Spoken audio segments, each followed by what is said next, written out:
Ultimately, we're all seeking pleasure. Whether we're the CEO of a corporation or head of a government, or even the little ant that's on your kitchen cabinet. Wherever there's life, there's a search for pleasure. What is the origin of that? Whatever our species, whatever our status in society, we're all looking for pleasure. And we're all trying to avoid pain. Why? Because pain interferes with our search for pleasure.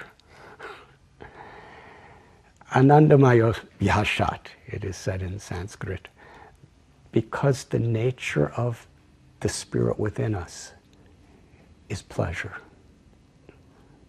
That pleasure is love.